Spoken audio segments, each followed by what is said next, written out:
Primero queríamos preguntarte un poco en una mirada más genérica de conjunto, de tema de control constitucional de leyes penales, ¿no? Acá en Chile por lo menos es un tema muy complejo sobre el cual hay escasa jurisprudencia del Tribunal Constitucional, básicamente con mucha deferencia hacia el legislador, con muchísimo ámbito de discrecionalidad del legislador y por lo tanto con poco andamiaje, con poco instrumental de control efectivo, aplicando, qué sé yo, principio de proporcionalidad o cualquier otra herramienta conceptual. Quisiéramos saber, como para conversar un poco, comenzar un poco a conversar, cuál es tu opinión sobre el rol del Tribunal Constitucional en materia de control de constitucionalidad de las leyes penales y un poco la experiencia española, a pesar de lo amplio del tema, pero... Bueno, la experiencia española es una experiencia que ha ido cambiando a lo largo del tiempo. Seguramente no se puede hablar de una única respuesta del Tribunal Constitucional al problema del control de constitucionalidad en materia penal. Quizás en un primer momento la jurisprudencia constitucional fuera más activa a la hora de controlar la labor del legislador y se introducía más, seguramente pues hay más sentencias que de alguna manera pues ponían en cuestión o directamente consideraban inconstitucionales las normas penales creadas por el gobierno o por el Parlamento. Pero lo cierto es que en los últimos tiempos, quizás como en todo, debido a la sobrecarga de trabajo del tribunal o seguramente a un cambio del perfil, a lo mejor también puede tener que ver con un cambio de perfil de los magistrados, no lo sé. Lo cierto es que ese control yo creo que se ha difuminado, en el sentido de que también, quizás en la línea de lo que me comentabas de Chile, es posible que ahora el Tribunal Constitucional pues sea difícil que llegue a declarar la inconstitucionalidad de alguna norma penal. Y ha habido algunos casos recientes especialmente sintomáticos, ¿no?, en los que creo que había un cierto consenso, por lo menos una parte importante de la doctrina, incluso de la judicatura, en que podía ser normas inconstitucionales y que sin embargo fueron declaradas adecuadas a la Constitución. Por ejemplo, bueno, ya desde hace unos años, pero por ejemplo la norma que permite castigar como una pena superior la negativa a someterse a la prueba de alcoholemia, que el propio hecho de conducir bajo la influencia del alcohol, fue muy debatida en España. Un buen número de jueces plantearon la cuestión de inconstitucionalidad. Entonces, no recuerdo cuántas cuestiones, pero muchos jueces de toda España, y la sentencia que declaró la constitucionalidad, porque entendió que no había atentado a la proporcionalidad, pues a muchos nos ha sorprendido, ¿no? O nos sorprendió, porque ya fue hace bastantes años.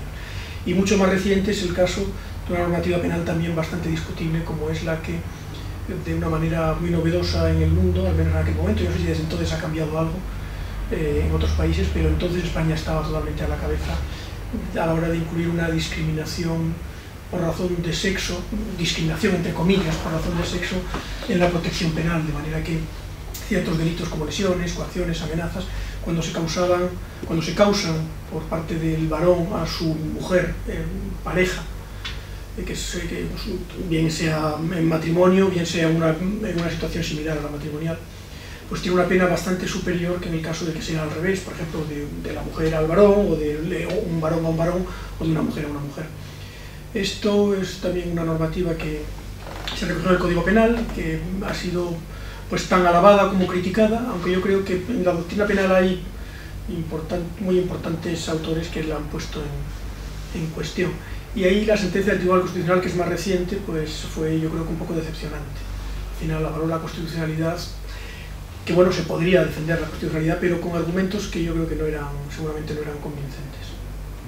Bueno, de hecho, y aquí quizá Juan Ignacio puede complementar algo.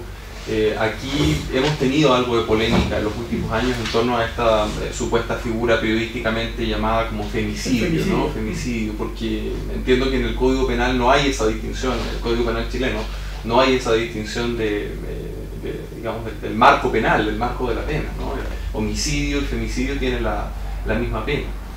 Claro, el femicidio se establece a propósito de la figura del parricidio, y lo novedoso, además de la denominación, es que se incluye como sujeto pasivo del delito a la ex conviviente y la ex cónyuge del sujeto activo.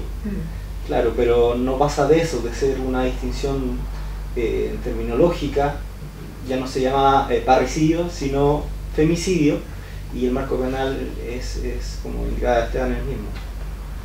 Claro, y se produce el problema efectivamente de orden argumentativo, como bien indica. O sea, el Tribunal Constitucional, cuando se involucra en materias penales, parece un poco ajeno a la nomenclatura y a la tradición penal, que además es muy rica en términos teóricos, en términos de desarrollo conceptuales, pero parece que esa riqueza doctrinal no es recogida necesariamente por las sentencias del tribunal. Yo en el caso español no diría tanto. Yo creo que sí que se recoge esa terminología, quizás porque hay una buena parte aparte de varios magistrados penalistas, hay un buen equipo de letrados penalistas que proceden muchos de la judicatura, pero otros proceden de la universidad, y creo que esa parte sí que está bien cubierta en el Tribunal Español. Lo que se ve es quizás, y eso es lo que a mí me ha parecido un poco criticable, pues demasiada... el Tribunal Constitucional toma una actitud demasiado pasiva, quizás, porque es cierto, y yo creo que eso es razonable, que al final el poder legislativo recae en el Parlamento, como es lógico, y es el Parlamento quien tiene que decidir qué es delito y qué no lo es. Pero también es verdad que el Parlamento, pues responde a una serie de grupos, está formado por una serie de grupos parlamentarios y a una serie también de ideas políticas, ideas jurídicas, y que en algún caso pueden entrar en conflicto con la Constitución. Creo que el caso, por ejemplo, de este que comentábamos, esa distinta forma de tratar ciertos delitos, no todos, porque por ejemplo no tenemos algo parecido al femicidio, el homicidio se castiga igual en ambos casos, pero no las lesiones, ni las coacciones, ni las amenazas, ni las injurias. Ahí sí que hay una diferencia. Tampoco, curiosamente, se castigan diferentes los delitos sexuales, donde podría tener más sentido. Entonces, todas esas cuestiones que han sido apuntadas por la doctrina pues no fueron tratadas, al menos en mi opinión, de una manera adecuada por el Tribunal Constitucional. Creo que aquí es verdad que había mucho interés, y eso es loable también, había mucho interés en no poner ningún obstáculo a la lucha contra la violencia de género, que en España, como en otros países, se ha convertido en un problema gravísimo. Pero yo creo que no cualquier medida vale contra un fin tan loable como ese, no cualquier medio es aceptable. Y de hecho no toda la sociedad entiende bien estas medidas. Por ejemplo, mi experiencia es que en clase, cuando yo explico estos temas en parte especial, los estudiantes jóvenes no entienden la discriminación, y desde luego las estudiantes, las mujeres, no lo entienden de ninguna manera, esa discriminación. No ven bien qué motivo puede haber para un tratamiento distinto en el caso de que ellas agredan a sus parejas que si ellos les agreden a ellas. Y creo que ahí el Tribunal Constitucional hizo una sentencia, por ejemplo, excesivamente quizás conservadora con la política del gobierno de entonces, con la política del Parlamento, que tenía la mayoría entonces. Mi opinión es realmente muy crítica con esa sentencia, pero bueno, hay que reconocer que al menos, eso sí es verdad, lo que pretendía esa sentencia, creo, era no poner ningún obstáculo a la lucha contra esa lacra social, ¿no? A pesar de la suerte post-doctrina de género, post-política de género que bien mencionas que tienen muchos estudiantes de la universidad, ¿no? Parece que las preocupaciones de género, al menos encauzadas por el ámbito penal, no están necesariamente en sintonía con lo que hoy en día muchos jóvenes piensan efectivamente como política de género. Ahora, me parecía, y corrígeme en esto si me equivoco, pero me parecía que tú en ese sentido reivindicas un rol de alguna manera contramayoritario del Tribunal Constitucional. Aquí en Chile hemos tenido una larga discusión, hay varios académicos, algunos de ellos bastante relevantes en el ámbito público, incluso más allá de la academia, que son muy críticos de ese rol contramayoritario del Tribunal Constitucional, siguiendo en esto a Carl Schmitt, a teorías clásicas, digamos, el derecho en torno a un rol soberano del Parlamento sin mayor intervención de actores externos. Yo sé que en España esa discusión es bastante menos trascendente de lo que ha sido acá. Hombre, yo creo que en España se acepta la figura del Tribunal Constitucional y que debe haber un control constitucional de las leyes, parece, está en la Constitución recogido y creo que es aceptado mayoritariamente. Yo no veo que haya allí grandes críticas a esto, ¿no? Porque de nuevo es verdad, existe la separación de poderes y el Parlamento pues tiene soberanía plena, pero soberanía plena dentro del propio marco que se ha dado el propio Parlamento en su momento al aprobar la Constitución. Quiere decirse que es perfectamente posible que el propio Parlamento legisle contra la propia norma constitucional que ha sido aprobada parlamentariamente, ¿no? Entonces, creo que en esa medida que existe que el Tribunal Constitucional pueda entrar a discutir cuando el Parlamento, en la promulgación de nuevas leyes, pues se pone en contra de la Constitución, me parece que es algo evidente, que es una función esencial del Tribunal Constitucional, sin perjuicio de que naturalmente debe ser una función de control que debe mantenerse dentro del campo del estricto control de constitucionalidad y debe hacerse pues, de una manera pues, seguramente de una forma rigurosísima, especialmente rigurosa precisamente porque la soberanía última reside en el Parlamento, ¿no? Con lo cual no cabe duda que puede que antes de enmendarle la plana pues debe de haber razones muy poderosas para ello, pero puede haberlas perfectamente y ha habido sentencias en las que se han anulado preceptos legales, preceptos del Código Penal que parecen completamente razonables que se hayan anulado porque iban en contra de los principios constitucionales, ¿no? A fin de cuentas, como digo, el Parlamento responde a momentos históricos y responde a las mayorías propias que hay en esa situación, y es perfectamente posible que en un momento determinado pues una mayoría quiera ir más allá de lo que la Constitución permite. Y eso se puede hacer, pero siempre que se cambie la Constitución, mientras tanto no. Uno de esos temas ha sido, ¿no?, el tema de estos tipos de apología. ¿No? Efectivamente, ese es un... El caso de la librería Europa, donde una persona vendía libros de ideología nazi, entonces le condenan simplemente por la venta de esos libros. Sí, efectivamente, ese es uno de los casos en los cuales hubo una modificación de un artículo del Código Penal en el que se recoge la apología de determinados crímenes, especialmente odiosos, genocidio, etc. Y ahí el Tribunal Constitucional introdujo, consideró inconstitucional una mención concreta que se hacía en el precepto y que efectivamente parece que iba en contra de la libertad básica de expresión, el valor, digamos, el bien jurídico que podía estar afectado en ese tipo penal era algo tan difuso, tan escasamente relevante comparado con lo que se afectaba, que era la libertad de expresión, que a todo el mundo le pareció muy razonable que el Tribunal Constitucional entrara en ese tema, ¿no? Sin embargo, hay otros que están ahí en el límite. Por ejemplo, la propia legislación antiterrorista en España, reflejada en el Código Penal, es una legislación que consagra en gran medida una desigualdad de trato, en el sentido de que existen multitud de preceptos, el Código Penal español está trufado de preceptos en los cuales, sin que se sepa muy bien por qué, pues hay una agravación para conductas, las mismas conductas cuando se realizan en el ámbito de comportamientos que realizan bandas terroristas, pues tiene una pena, por ejemplo, mucho mayor. Y esto, que podría ser incluso discutible, yo al menos no veo muy claro, puede que en algunos casos sí podría estar justificado por la mayor gravedad del derecho, pero en otros casos no está claro que se justifique, que sea más grave un delito cometido en el seno de una banda terrorista que ciertos delitos extraordinariamente graves, como pueden ser asesinatos en cadena, como pueden ser violación sistemática de personas menores. Y sin embargo, el tratamiento es distinto, pero en ese tema el Tribunal Constitucional no ha entrado. Bien, quizás es posible que esto pueda considerarse que es conforme a la Constitución y que entra dentro de ese marco muy amplio que tiene, por supuesto, el Parlamento para decidir qué es delito y qué no lo es.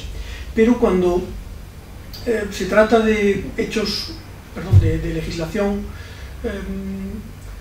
que de alguna manera contraviene de una manera muy crasa, muy directa lo que la propia Constitución establece, que intervenga el Tribunal Constitucional es una garantía. De hecho, para eso está, es que si no, yo creo que no tendría mucho sentido un tribunal como el que tenemos en España, ¿no? Muy bien.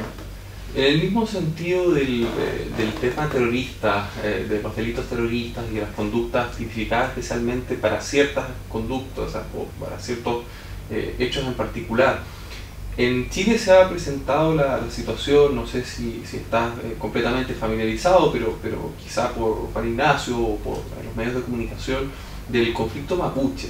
Es una situación que acontece en la región de la Araucanía predominantemente, al sur de Chile, a unos 700 kilómetros de Santiago, en donde muchas veces un conflicto que tiene ribetes políticos, históricos, económicos de distinto tipo, es encauzado a través del derecho penal, a través de respuestas punitivas, ya sea a través de la aplicación directamente de tipos especiales terroristas para conductas que son cometidas por poblaciones originarias que funcionan en ese territorio, que habitan en ese territorio, o ya sea a través de un endurecimiento en la persecución penal, no en los tipos penales, sino que en la persecución penal, la actuación policial, de carabineros, etc.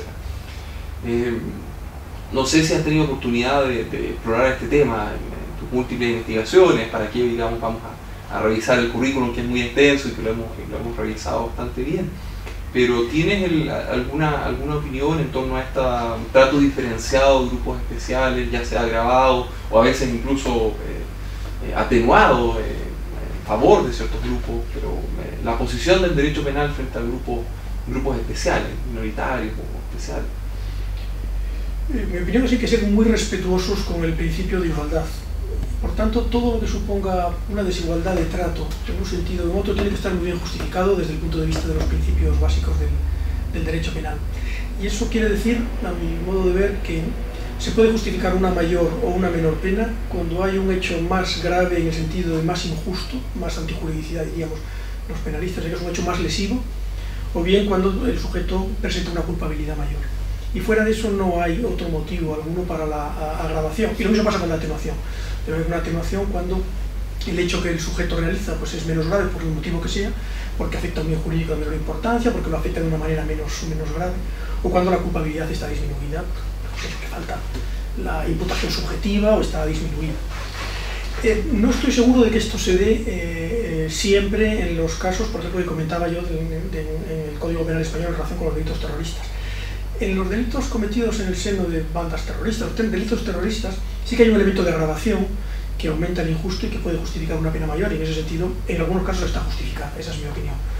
Sería todo lo que tiene que ver con, diríamos, el mayor desvalor del hecho en su relación con el modo de ejecución. Al ejecutarse en un grupo organizado criminal, eso hace que la capacidad lesiva normalmente de las acciones sea mayor y que la impunidad pueda ser también mayor, en el sentido de que los que realizan estos hechos, precisamente por existencia de una criminalidad organizada, pues favorecen la comisión del delito.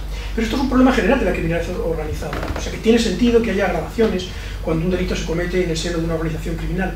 Lo que yo no veo claro es que tenga que haber diferencias cuando esa organización criminal es una organización que se tilda de terrorista, o cuando es una organización criminal de otro tipo, mafiosa, por ejemplo, o de otro. Yo creo que en España el diferente tratamiento tiene que ver con el hecho de la presencia hasta hace muy poco, muy activa, de un grupo terrorista muy violento, como es el caso de ETA. Y eso ha hecho pues, que se tomen medidas que no son adecuadas. Y imagino que puede haber pasado algo parecido en el caso mapuche aquí en Chile, algunas noticias que yo he leído allí en España en relación con este tema. Yo creo que el camino correcto es siempre el camino del respeto de los derechos básicos recogidos en la Constitución, las constituciones. Y eso quiere decir que uno de ellos, que a mí me parece absolutamente fundamental, es la igualdad de trato. Está justificado esa desigualdad en el caso de los mapuches, de la represión de la persecución de los hechos cometidos por el pueblo mapuche. Sinceramente no me atrevería a decirlo. En el caso de España, yo creo que no. Están justificadas algunas de las medidas, repito, porque son delitos cometidos en el seno de organizaciones criminales, pero nada más que por eso. Por el hecho de que sea actividad terrorista, con todo además lo que entraña la palabra terrorismo, que se está aplicando cada vez más, se ha convertido en un término extraordinariamente amplio que se utiliza ya pues, para calificar inmediatamente cualquier hecho grave, poder aplicarle precisamente una persecución penal cualificada, ¿no? Y eso a mí me parece que es insatisfactorio. Yo creo que es mejor ir más por el camino más derecho de la persecución de los delitos, utilizando, diríamos, los principios básicos del derecho penal de siempre, y que crear normas especiales. Las normas especiales siempre al final creo que dan lugar a más problemas que los que evitan. Esa es mi opinión. Muy bien. Te queremos llevar a otro tema. En Chile tenemos bastante resabios de un código penal que tiene sus años, que es antiguo, que ha sufrido bastantes modificaciones y que para algún sector nacional, ya no solo de la academia, sino que del mundo político-social, se ha quedado obsoleto en torno a cambios valóricos en la sociedad. Hay dos temas particularmente en términos de la legislación penal que son muy problemáticos. Uno, el aborto, y otro, la eutanasia. Respecto del aborto, no sé si conoce el detalle, pero en Chile está, como señala Juan Ignacio, hay una incriminación absoluta del delito de aborto. O sea, yo entiendo que eso implica que no hay ninguna circunstancia eximente o es culpante, digamos, de esa conducta. Por ejemplo, que pueden ser hipótesis de aborto terapéutico, eugenésico, con algún sistema de plazo, condiciones, etc. Sabemos que la legislación española en eso es bastante avanzada, establece este sistema conjunto de plazo y condición, ¿no? Y en Chile nos hemos ido quedando con la legislación de aborto que tiene sus años. ¿Tú tienes alguna mirada en torno a esta incriminación absoluta del aborto sin...? Bien, hombre, conozco algo la situación en Chile y imagino que efectivamente no hay ninguna referencia expresa a un supuesto de justificación específico para el aborto en el caso chileno, pero sí se podría invocar en algún caso alguna causa de justificación general como el estado de necesidad. Imagino que al menos para el caso más claro de que corra peligro la vida o la salud de la embarazada, que es el caso prototípico que casi siempre se había considerado que encajaba dentro de la figura del estado de necesidad. Incluso en España, en la época en la que la situación nuestra era similar a la chilena actual, estamos hablando de antes de la Constitución, en la época de Franco, entonces se castigaba, cualquier caso de aborto era punible, pero siempre se entendía que en el caso de correr peligro la vida de la embarazada o su salud, podría eventualmente invocarse, al menos en el caso de la vida, invocarse el estado de necesidad. En España, bueno, afortunadamente creo, la sociedad demandó un cambio en este sentido y se logró con una ley inicialmente de una ley inicialmente de indicaciones que contemplaba 3 indicaciones: el caso del aborto por peligro para la vida o la salud de la embarazada, el caso del aborto a consecuencia de violación y por último el caso quizás más problemático, que es el aborto llamado eugenésico, cuando hay sospechas de que el feto nacerá con graves taras físicas o estéticas. Pero esto se modificó y la ley actual, efectivamente, como muy bien indicabas, pues es más generosa. Tenemos un sistema de plazo que permite el aborto de una manera casi completamente libre. Bueno, hay una serie de requisitos que tienen que cumplirse, de información, paso de unos tiempos, etc. Pero vamos, durante las primeras 14 semanas. Y luego un sistema de indicaciones limitado a ciertos casos, que en alguno de los puntos ha sido incluso problemático. La impresión que yo tengo es que no es un mal sistema el que tenemos ahora, aunque no me gusta todo lo que hay en la ley, pero no es un mal sistema y desde luego socialmente creo que está bastante apoyado por una parte importante de la población. Lo cierto, sin embargo, es que no sé lo que va a durar en el Código Penal español, porque no está en el Código Penal, está regulado en una ley especial, pero de salud reproductiva e interrupción voluntaria del embarazo. Pero lo cierto es que el gobierno actual ha anunciado por boca de su ministro de Justicia la reforma de la ley en el sentido de posiblemente volver a un sistema de indicaciones como el que teníamos antes y acabar con la ley de plazo. Y algunas de las manifestaciones del ministro han sido muy criticadas y son evidentemente discutidas. En cualquier caso, ni siquiera nuestro gobierno actual, que es muy conservador, ni siquiera ha planteado la posibilidad de volver a un régimen como el chileno o como el que había en la época de Franco. Eso creo que ya está por completo descartado, porque la sociedad española no lo permitiría de ninguna manera. Creo que es un tema en el que hay bastante consenso. Es verdad que hay discusión sobre algunos de los casos, muy especialmente quizás el aborto eugenésico es el que plantea más problemas, sin duda alguna, y además de cualquier punto de vista, que el punto de vista ético es el que, directamente más dificultades tiene, ¿no? Pero hoy en día, incluso, por ejemplo, en clase, cuando explico el delito de aborto y si se consulta a los estudiantes, incluso entre los más conservadores, cuando les preguntas si debe permitirse el aborto, por ejemplo, en el caso de violación, son muy poquitos los que lo niegan. Casi todo el mundo está de acuerdo en que es un caso en el que debe estar justificado. Y por supuesto cuando hay riesgo para la madre, de salud, para la salud o la vida de la madre. El caso del aborto eugenésico sí que plantea mayores problemas, aunque también hay algunos supuestos que tienen un amplio grado de consenso. Por ejemplo, uno al que hace mención expresa la ley española, que es cuando las graves enfermedades que tenga el feto sean incompatibles con la vida.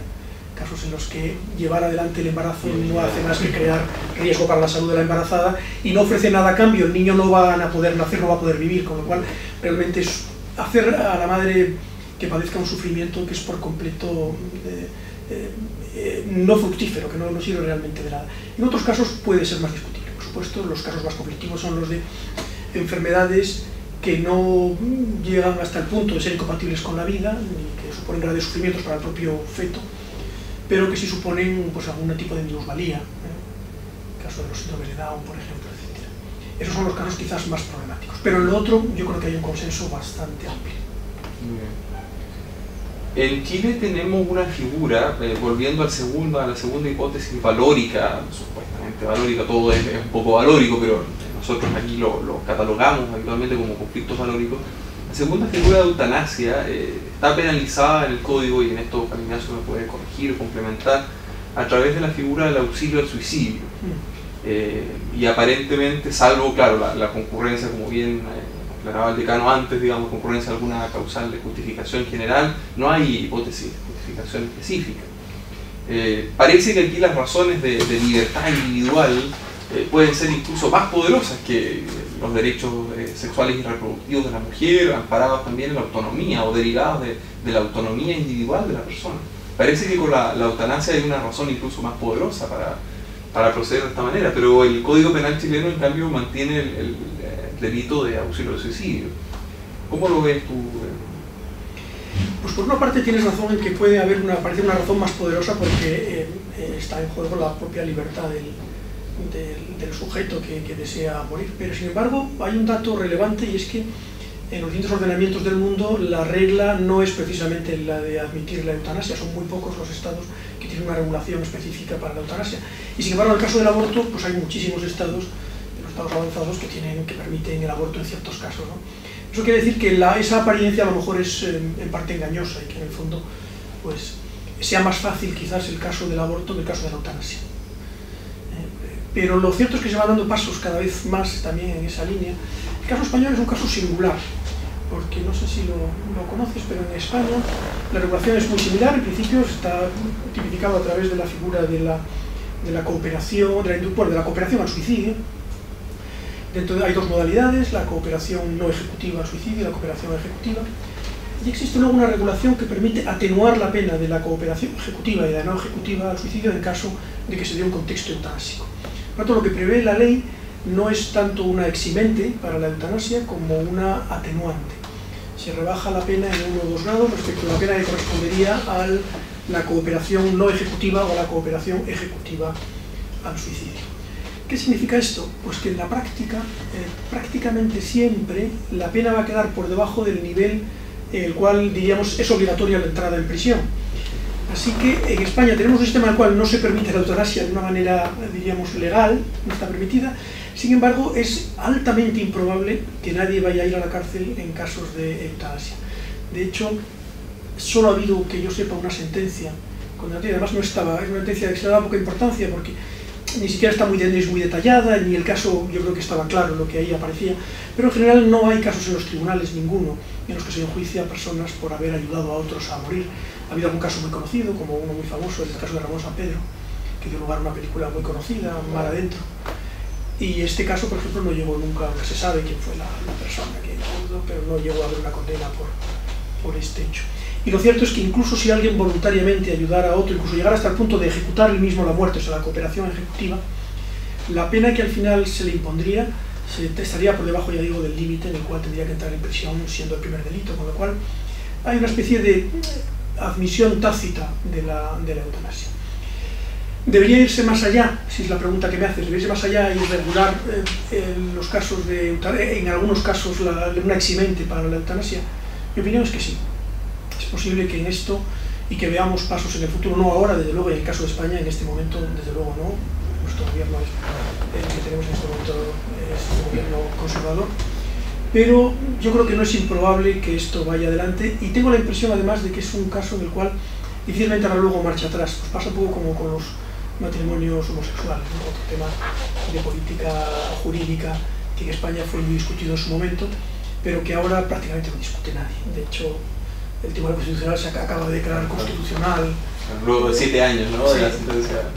Pero no solo eso, sino que el propio Partido Popular, que fue en el gobierno, que fue el que planteó el recurso de inconstitucionalidad, todo el mundo comenta que ha respirado aliviado por esta sentencia, porque verdaderamente ahora se veían, no todos por supuesto, hay un grupo importante del Partido Popular que están enojados con la sentencia y consideran que debía haber sido declarado inconstitucional, pero por ejemplo el ministro de Justicia, que él mismo en su momento cuando era alcalde de Madrid ofició algunos matrimonios entre personas del mismo sexo, pues yo creo que ha resultado claramente aliviada por esta sentencia. Y difícilmente va a haber marcha atrás en eso. Pues creo que con la eutanasia pasará algo parecido. Una vez que lleguemos a que se admita la eutanasia, es difícil que haya una marcha atrás, siempre que se regule de una manera adecuada, porque aquí hay un tema, y quizás sea lo que complica más la cuestión de la eutanasia, hay un tema, y es el de la pendiente resbaladiza, ¿no? El miedo a que esto pueda dar lugar a políticas eutanásicas, diríamos, completamente ilícitas, por ejemplo, sin consentimiento de la persona, o aligerando los requisitos, de manera que al final casi se pueda, no digo inducir, pero sí estimular en ciertos casos la muerte propia. Y quizás sea eso lo que ha hecho tener cautelas en el mundo frente a esta figura, más que respecto del aborto. Está todo el tema del consentimiento informado, ¿no? Y la persona que está en una situación eutanásica muy compleja tiene que dejar idealmente un consentimiento escrito e informado en pleno uso de sus facultades mentales. Claro, este es el tema de qué incidencia tiene la regulación extrapenal respecto a la aplicación de los tipos penales. Dado que, claro, en España existen estos ordenamientos de las comunidades autónomas donde se prevé testamentos anticipados de que en caso de sufrir tal enfermedad yo prefiero que no se me administre tratamiento o cual. Aquí también ha resurgido este debate sobre la eutanasia de alguna forma, porque se ha aprobado recientemente una ley sobre los derechos del paciente. Claro, entonces, claro, ese es el punto como neurálgico, es la legislación extrapenal, qué incidencia puede tener en la aplicación de los tipos penales. Pues quizás entonces tenga que hacer una aclaración, y es que cuando yo me refería ahora a la eutanasia, me refería a la eutanasia activa, directa, en el sentido de acortar la vida de otra persona por medios activos. En España se admite sin duda la omisiva, es decir, la no prolongación de la vida. Eso no plantea problemas, sobre todo a partir precisamente de la ley de autonomía del paciente, una ley muy avanzada en la cual se estipula que cualquier tratamiento al que vaya a someterse el paciente debe contar con su consentimiento informado, con lo cual cualquier persona puede negarse absolutamente al tratamiento. Eso tiene todo el valor y nadie puede, salvo en los casos en los que afecta a intereses de terceros. Por ejemplo, si alguien se lleva un tratamiento tiene una enfermedad contagiosa, naturalmente se le puede imponer porque hay una razón de interés general, pero cuando afecta solo al propio paciente, él puede libremente disponer que no se le someta a ningún tipo de tratamiento, lo cual ha hecho que, por ejemplo, temas antes problemáticos como la imposición de transfusiones de sangre a testigos de Jehová pues se haya resuelto por completo con esta ley de autonomía del paciente, salvo en el caso de los menores, que sigue siendo conflictivo. En el caso de los adultos no hay ningún problema. En ese caso triunfa la autonomía del paciente. A partir de la ley de autonomía del paciente, la autonomía es absoluta, de manera que cualquier persona en España que por un testamento vital o directamente si puede hacerlo, establezca que no quiere recibir ningún tratamiento, aunque ello le vaya a suponer la muerte, tiene que ser respetado esa voluntad, con lo cual esa parte está aceptada. Yo creo que sobre eso además no hay ninguna duda tampoco. Bien, pasamos a un cuarto tema, y con esto ya nos queda poco para concluir. Yo sé que ha usado bastante de tu tiempo, pero nos queda poco, te lo prometo, y es vinculado al derecho penal contemporáneo, las nuevas formas de criminalidad, sobre todo en lo económico. Y tuvimos aquí incluso hace un par de meses un interesante evento sobre nuevas perspectivas del derecho penal europeo, en donde se trató justamente la responsabilidad, entre otras cosas, ¿no? Pero entre otras cosas la responsabilidad penal de la persona jurídica, básicamente por distintas figuras, cohecho, financiamiento del terrorismo, lavado de activos, por lo menos lo que es la regulación nacional, pero también conociendo un poco lo que es la regulación europea, muy vinculada a directrices de la Comunidad Europea, ¿no? Hay algo de derecho comunitario también irradiando hacia los ordenamientos internos. En Chile contamos con esta ley que es del año 2010, ¿no es así? Pero no se aplicaba aún. Parece bastante difícil de aplicar por un cúmulo de razones quizá de política criminal o de aplicación de la ley penal.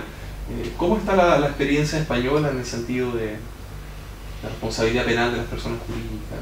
Bueno, la situación en España no es muy distinta a la chilena, porque la reforma del Código Penal que permitió la responsabilidad penal de las personas jurídicas está bien muy reciente, desde el año 2010 también, o sea que verdaderamente estamos en la primera fase, diríamos. Antes todavía no tenemos, por tanto, muchos datos sobre cómo va a resultar. Yo creo que hay quizás dos cuestiones a tratar. La primera, si está justificada que exista esta responsabilidad penal de las personas jurídicas, y la segunda, pues cómo está funcionando en España. Empiezo por la segunda, en España. Pues yo creo que hasta ahora muy poco. Sí que ha dado lugar, y por lo que tengo entendido aquí en Chile ha pasado lo mismo, a que bueno, se haya empezado a funcionar en despachos de abogados, pues medidas de asesoramiento, de compliance para las personas jurídicas, en las cuales pues se les asesora sobre cómo comportarse de manera adecuada, cómo desarrollar sus actividades de una manera que les haga, diríamos, inmunes a la posible responsabilidad posterior de las personas jurídicas, que les haga actuar conforme al deber de cuidado, diríamos, exigible en el ámbito del funcionamiento de personas jurídicas.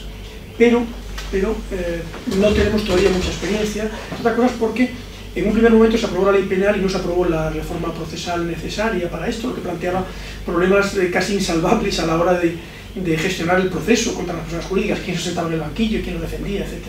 Ahora sí que ha habido una reforma de la legislación procesal en la que se ha incluido esta legislación, pero es tan reciente que hasta ahora la experiencia que tenemos es escasísima.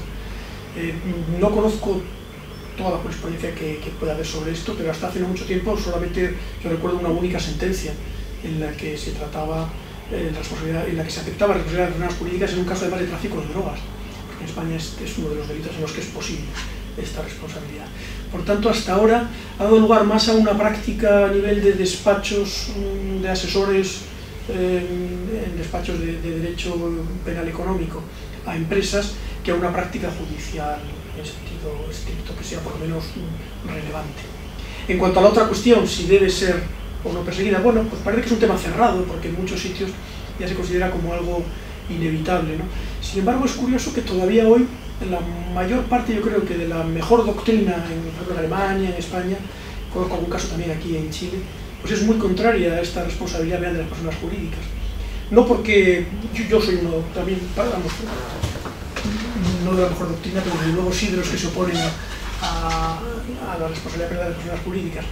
Y no naturalmente porque crea o creamos que debe dejarse mano libre a las personas jurídicas para delinquir, todo lo contrario, sino porque creemos que esto afecta de una manera muy drástica a principios básicos del derecho penal que no deberían desaparecer.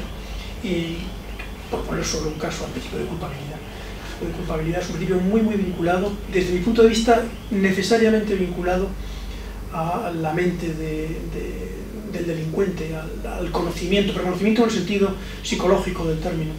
Conocimiento acerca de que se está cometiendo el hecho delictivo, y las personas jurídicas carecen de sustrato psíquico, con lo cual no pueden ser conscientes de lo que realizan, con lo cual difícilmente puede hacerse un juicio de culpabilidad en el sentido que a mí me parece que es, pese a todo lo que modernamente se dice, sigue siendo absolutamente necesario y que es una garantía fundamental para el ciudadano.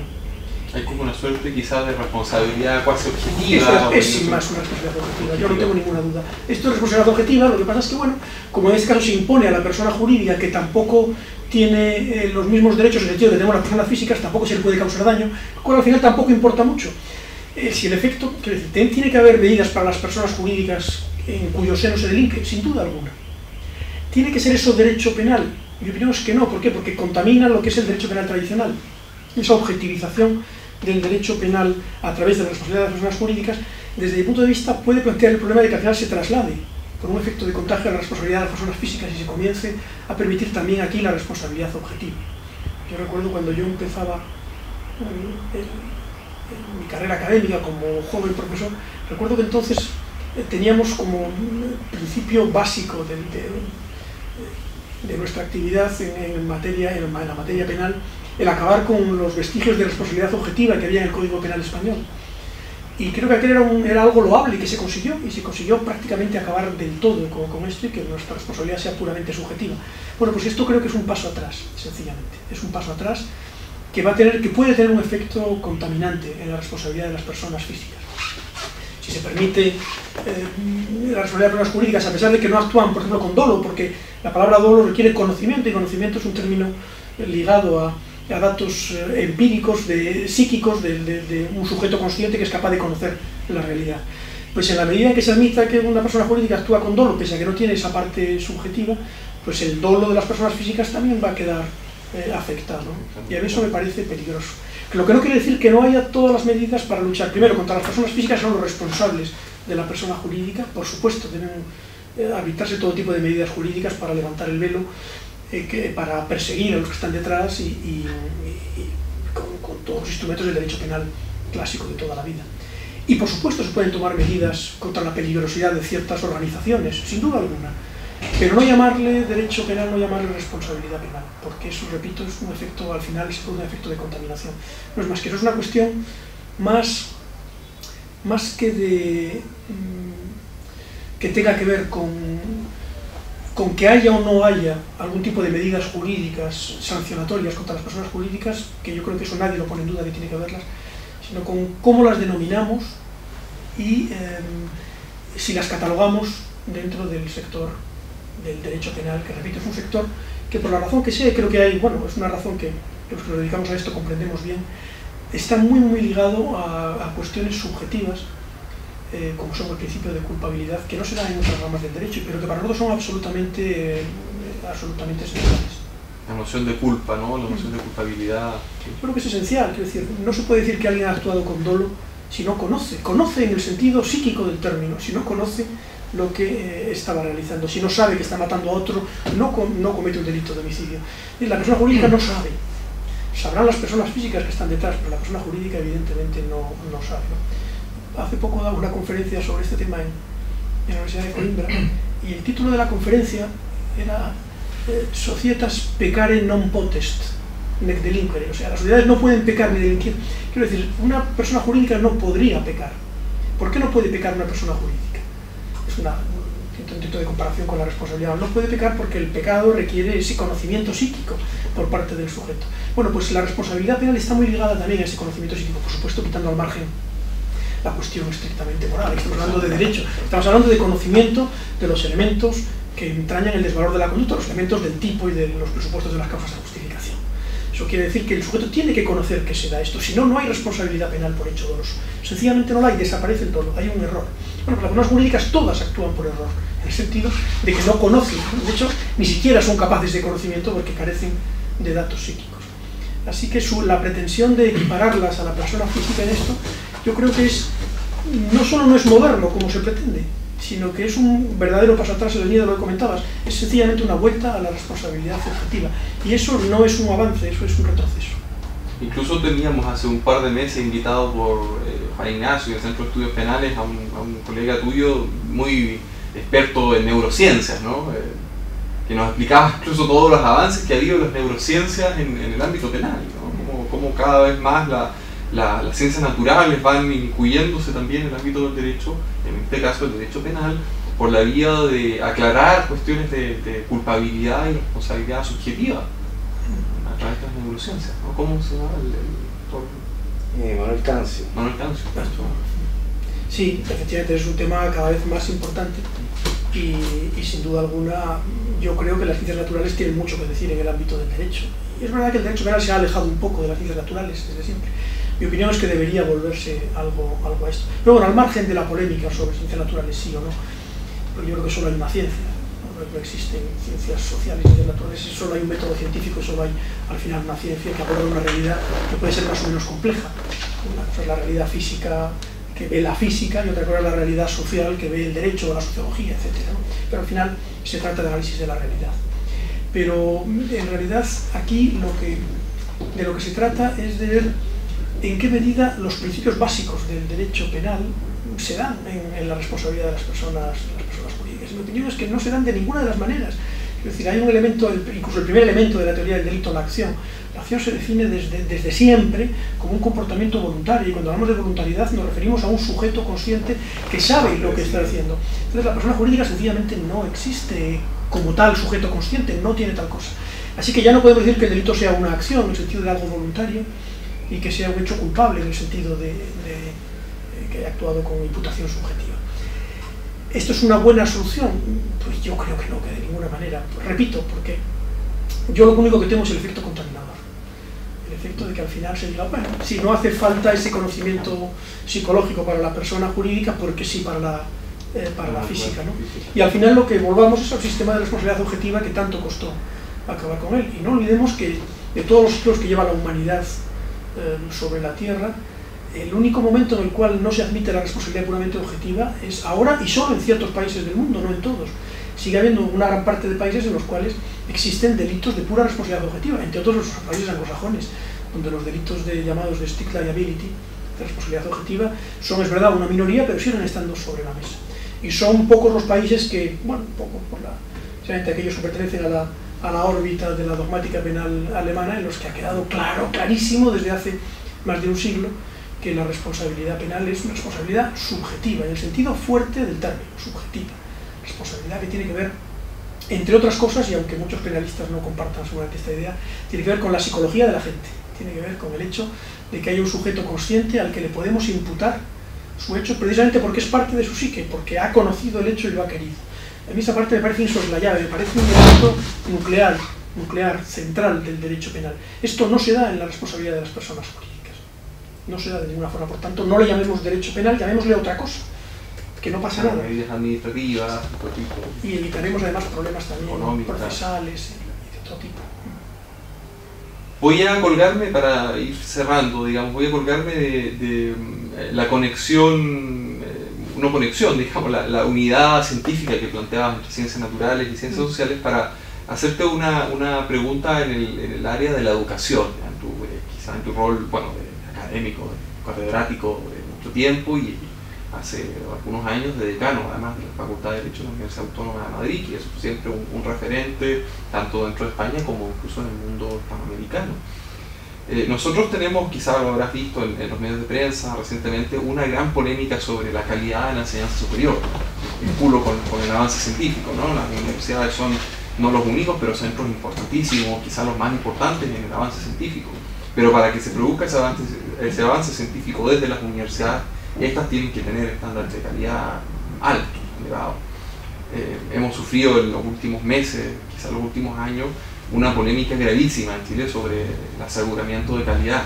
Hay una Comisión Nacional de Acreditación que supone que otorga un sello de calidad a las instituciones y a ciertas carreras de pregrado y de posgrado, pero que está muy cuestionado en cuanto a sistema, en cuanto a organización, en cuanto a estructura, institucionalidad, etcétera, muy fuertemente cuestionado.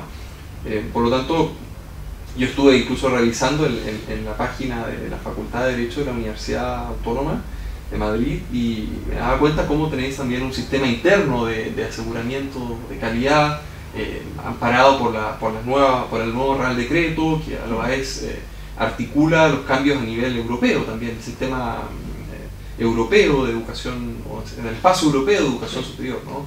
¿Qué enseñanza, quizá, yo sé que es una pregunta complejísima y quizá amplísima, pero si pudieras darnos algunas orientaciones de cómo ir orientando el proceso de aseguramiento de la calidad en Chile? Bueno, no me atrevo a dar recetas para otros países porque casi no me atrevo a darlas para mi país. En España el sistema de acreditación de la calidad hasta hace poco tiempo realmente ni se planteaba. La mayor parte de la educación universitaria en España era pública, hasta hace muy poco tiempo casi no había instituciones privadas.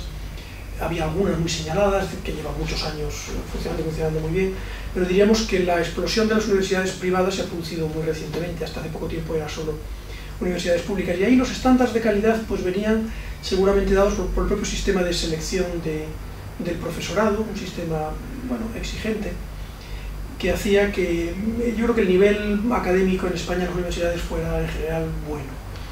Seguramente nos faltaban universidades punteras entre las 50 primeras del mundo, pero eso tiene que ver también con el hecho de que la inversión en educación en España pues no es a lo mejor tan alta como en otros países.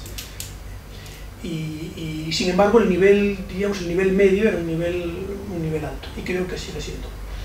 Ahora, con las nuevas exigencias del Espacio Europeo de Educación Superior, pues los estándares de acreditación pues han aumentado, pero básicamente no es una cuestión que se debata demasiado. La aprobación de nuevos títulos se hace por una agencia en España, la ANECA, que es una agencia de acreditación y que funciona, también es objeto de muchas críticas, pero en el tema de acreditación de títulos hasta ahora no ha dado lugar a demasiado debate. Ahora estamos más bien planteándonos a nivel de toda España la reducción de títulos, en la medida en que ha habido una gran dispersión, hay muchas universidades, y eso hace que no se concentren los esfuerzos y que muchas veces se dispersen los recursos económicos, los recursos académicos, etc. Pero el sistema de control de calidad yo creo que ha funcionado razonablemente bien, en el sentido de que quizás no haya hecho falta un sistema externo hasta ahora, y el que se ha puesto ahora en marcha pues no es tampoco tan exigente como para, o por lo menos no plantea excesivos problemas a las instituciones españolas de educación superior para superarlo. El nivel creo que es razonable. Pero repito, se trata hasta ahora mayoritariamente en España de un sistema público, y yo creo que ahí era más sencillo conseguir ese nivel, creo que es más sencillo. Ahora es verdad que hay más universidades privadas y se ha empezado a hablar de que puede haber algunos problemas en algunos casos en relación con ciertos estudios, pero sinceramente no conozco lo suficiente el tema como para poder hablar. Y en cuanto al caso chileno, pues tampoco lo conozco bien, algo sé de algunos viajes que he hecho aquí a Chile y contactos con colegas y decanos de otras facultades de Derecho de aquí de Chile, pero no lo suficientemente bien como para poder pronunciarme sobre ello. Sé que en América Latina en general sí que hay problemas importantes en algunos países, eso me consta porque en fin, me lo han comentado colegas de estos países, por la proliferación excesiva de títulos, a veces de universidades extraordinariamente pequeñas, casi sin recursos y sin los medios adecuados ni de docentes ni de investigadores para hacer una enseñanza de calidad, ¿no? Recuerdo el caso que nos comentaban, especialmente trágico, por lo que nos decían, de Brasil, que hay no sé qué número inmenso, es escandaloso, de facultades, por ejemplo, de Derecho en todo el país, y algunas que no reúnen las condiciones mínimas para poder dar títulos, ¿no? Bueno, ha visto, me parece, desde luego un problema, y creo que habría que ir hacia un sistema de acreditación general. De hecho, hay una asociación que se inició en España por parte de 4 universidades, una de ellas la mía, la asociación se llama 4 universidades, somos 4 universidades, bueno, que tenemos un cierto ideario común, 2 de Madrid, la Universidad Carlos III y la Autónoma de la mía, la de Madrid, la Autónoma de Madrid, y 2 de Barcelona, la Pompeu Fabra y la Autónoma de Barcelona, que hemos promovido una asociación de facultades de Derecho latinoamericanas, iberoamericanas, precisamente para intentar pues, poner en común cuestiones relativas a acreditación, cuestiones relativas a planes de estudio conjuntos, cuestiones relativas a intercambio de profesores, etc. Y bueno, se ha puesto en marcha, lleva un año aproximadamente en marcha, bueno, algo más, 2 años desde que se iniciaron los primeros contactos, pero ya desde que se aprobó como tal, menos de un año. Realmente fue aprobada este mismo año en una reunión que tuvimos en México. El año pasado la reunión fue aquí, en Chile. Y la idea es intentar, pues, un sistema, intentar por lo menos poner en común en las distintas facultades de Derecho de Iberoamérica, pues, cuestiones que tienen que ver pues, con la calidad de la enseñanza, la calidad de la investigación, la movilidad, que es un tema muy importante, movilidad entre estudiantes en todo el ámbito iberoamericano. Me parece un tema absolutamente fundamental, pero no conozco los pormenores del caso chileno como para poder comentarlo sobre ello. Aquí estamos muy, sobre todo en la Facultad de Derecho de la Universidad Mayor, avanzando con un proyecto de una alta exigencia de calidad. Tratamos de imponer, estamos imponiendo incluso un estándar más alto, avanzando mucho en lo que tú mencionas, en la correcta selección de los académicos. Tenemos una fuerte inversión de investigación, 5 centros de estudio, una significativa cantidad de publicaciones, etc. Pero hay un tema docente que nos preocupa, nos interesa, pero nos preocupa también observarlo a nivel internacional, y es el tema en el ámbito del derecho de la reducción de la carrera. Nosotros en ese sentido hemos implementado una medida que sé que la situación en España es diferente, pero en Chile todas las facultades de Derecho autónomamente, individualmente, administran exámenes de grado, exámenes de titulación, en donde los estudiantes se sitúan frente a una comisión examinadora que los evalúa del conjunto de asignaturas y el conjunto de contenidos de 3 áreas esenciales: derecho civil, procesal y eventualmente constitucional o penal incluso. Para ese efecto, el examen de grado constituía una barrera dilatoria de la titulación para muchos estudiantes, porque se tardaban a veces 1 año, 2 años después de haber terminado haber egresado, como lo llamamos acá, que es terminar todos los cursos del plan curricular normal, haber terminado todo, después se tardaban 1 o 2 años. O sea, si el plan curricular era de 5 años, es de 5 años en la actualidad, había que agregarle 1 o 2 años de extra. O sea, la titulación terminaba y ese era tu título recién de grado académico, de licenciado en Ciencias Jurídicas, porque además en Chile hay que hacer una práctica profesional para obtener el título de abogado. Y en ese sentido nosotros hemos implementado un sistema de cátedras de integración, que es en el último año, los estudiantes tienen 3 cátedras en esas 3 asignaturas, civil, procesal y constitucional, en donde hacen una mirada integral de las problemáticas comunes de esas 3 áreas del derecho. Y así quedan correctamente preparados después para rendir el examen de grado, que habitualmente no les tarda más de 1 o 2 meses después de haber egresado. Entonces los tiempos de titulación se han reducido. Entiendo que algo se ha avanzado también en esa línea en España, sobre todo ahora que se ha incorporado el requisito del máster, ¿no? Por lo tanto, las carreras de pregrado en sí se reducen un poco y se le incorpora el máster. ¿Cómo ves tú esta situación?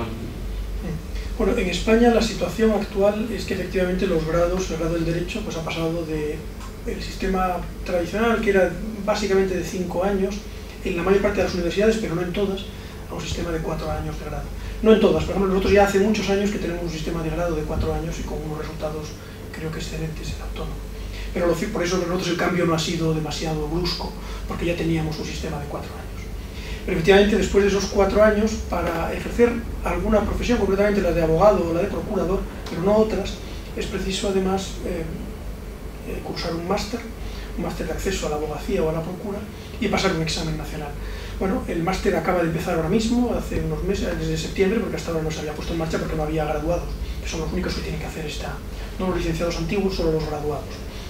Y pues a partir de ahora pues son 4 años de grado, más 1 año y medio de máster, más un examen nacional, el requisito necesario para ser abogado, para ser procurador.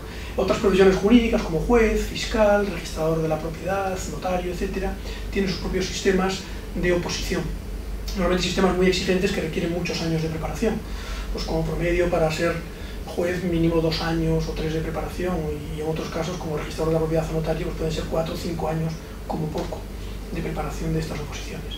Una consulta, disculpa que te sí. interrumpa, pero ¿quién administra ese examen único nacional? Porque eso también es un tema en Chile, como cada facultad tiene sus exámenes propios. No, este es un examen único nacional que se administra desde los Ministerios de Educación y de Justicia, combinadamente. Es un examen único, todavía no se ha celebrado, el primero será a comienzos de 2014, yo creo, será en enero de 2014, porque ahora estamos con el primer curso, acabará este primer curso, si ha empezado en septiembre, pues acabará el año que viene, aproximadamente en septiembre o octubre o noviembre, y ya en enero será el primer examen, en enero de 2014. Instalada fuertemente en Chile la polémica de la heterogeneidad que hay. Tenemos 60 facultades de Derecho, sí, cada una de las cuales administra un examen de grado diferente prácticamente. Hombre, luego si el mercado luego discrimina también, por ejemplo, como pasa en otros países, en Estados Unidos el mercado discrimina muchísimo. Y hay universidades fantásticas que, bueno, cualquiera que sea egresado de ellas pues sabe que tiene trabajo donde quiera, y otras sin embargo que son completamente desconocidas. No sé quién decía que entre las 100 primeras del mundo hay siempre varias universidades estadounidenses, pero también entre las 100 peores del mundo. Es posible, porque allí bueno, dejan al mercado que decida cómo funciona. En España, desde luego, el sistema es diferente. Como digo, la media es... no tenemos a lo mejor universidades de tantísima excelencia, como puede haber algunas muy destacadas en Estados Unidos, pero la media en general es muy alta y tiene que ver con el sistema de selección, yo creo, y con algo que sí que se echa de menos, por ejemplo, en América Latina, aunque me consta que en algunos países, como por ejemplo en Chile, esto está cambiando, que es precisamente la dedicación exclusiva a la universidad. Una buena parte la mayor parte de las universidades en España, universidades públicas al menos, la dedicación del profesorado es dedicación exclusiva. La mayor parte de los profesores no hacemos otra cosa más que docencia e investigación. Como mucho alguna colaboración externa, pero siempre muy limitada en el tiempo. Y es una colaboración que se hace incluso a través de la propia universidad. Eso quiere decir que la mayor parte del tiempo de nuestro trabajo pues, se concentra en investigación y en docencia. Eso hace que al final pues, el nivel sea bueno, ¿no? En este sentido, por eso creo que las universidades en España tienen un nivel alto. Tiene que ver con la dedicación. Y me consta que en muchos países de Latinoamérica esta es la vía que están siguiendo algunas universidades, entre otras la Universidad Mayor, por lo que sé. También conozco algunas otras, por ejemplo en Colombia, que han hecho una apuesta muy fuerte por profesores con dedicación a tiempo completo, que hacen incluso hacen llamadas internacionales, con concursos internacionales para para presentar, para recibir profesores de otros sitios en condiciones económicas buenas, que te puedes dedicar en exclusiva a la universidad. Yo creo que ese es el camino. Lo que no sea eso me parece que no lleva a nada. Quiero decir, no, una facultad y una universidad no puede ser una academia, tiene que ser fundamentalmente un centro de investigación. Eso, cualquier universidad importante del mundo es ante todo una gran universidad investigadora, ante todo. Eso es lo primordial. Y si eres una muy buena universidad investigadora, harás una buena docencia con seguridad. Porque el que hace buena investigación es también un buen docente, porque estudia las cosas y tiene además esa pasión propia del investigador que transmite luego a sus alumnos. Por eso creo que quizás como única receta que podría dar con toda la humildad a cualquiera que quiera, vamos, a cualquier país latinoamericano, de cualquier otro sitio, que se pregunte por la calidad de sus estudios, es que cuenten como sea la dedicación exclusiva, la dedicación intensa de sus profesores a la investigación y a la universidad. Es el único camino, la única forma de que de que las universidades realmente acaben siendo centros de excelencia. Todo lo demás al final no funciona. Muy bien. No sé si Juan Ignacio quiere incorporar algo. No, me parece bastante transversal la entrevista y por lo mismo le agradezco su tiempo y colaboración.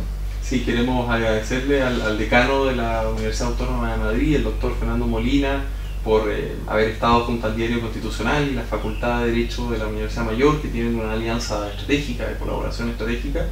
Y bueno, esto luego se traducirá en una publicación de video y además una publicación escrita en el Diario Constitucional, de la cual obviamente te enviaremos la copia respectiva. Pues yo también os agradezco muchísimo esta oportunidad para estar aquí un rato con vosotros hablando de cuestiones, bueno, de que las que no nos gustan tanto a los universitarios, ¿no? Cuestiones sobre materias concretas de investigación y también cuestiones que tienen que ver con la política general investigadora, con la política universitaria, así que muchas gracias. Muy bien.